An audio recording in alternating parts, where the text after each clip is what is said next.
This installment of Tutorial Tuesday is Swirl.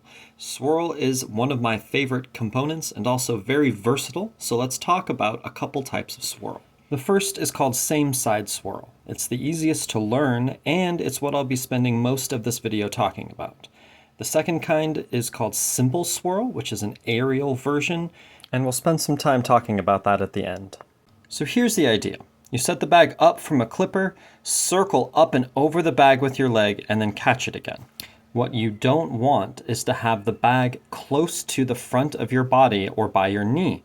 That will give you no room to complete your dexterity. But if the bag is behind you, then you have more room to complete the circle. This is swirl in action. As you can see, I do a little hop to set the bag up, and as soon as my foot crests the bag, I drop it down to catch. A lot of people don't realize that whirl and swirl are actually the same motion, and that also applies to the reverse of both of those tricks. Let's break it down. After you set the bag, you want to make sure you either do a hop or straighten the leg to get that power, circle up and over it, and as soon as you crest, you drop down, stalling the bag once again. Timing is really important, and so is set height. Most of the time, for same side swirl, you want a knee-high set. And this is reverse swirl, going the opposite direction. Normal training for this kind of swirl is a very long stall for me, so I hold the balance and I hold the position. When I drill other tricks, I like to put swirl after it to make sure that I land correctly, because if you can do a swirl after a trick, then you definitely have good balance.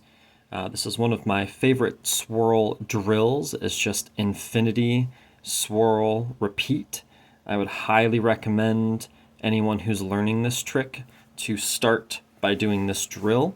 The momentum from the infinity carries over and helps you get that swirl a little more behind you.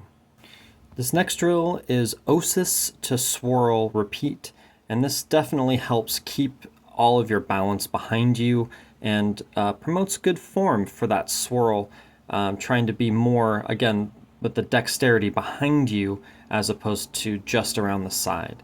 I think with this angle you can definitely see I just kind of kick my leg out to make room for that dexterity, and then when I swing it over, I'm using that momentum. The next kind of swirl to train, as opposed to a regular same side swirl, is a simple swirl. You see how I plant my foot and jump to complete that dexterity?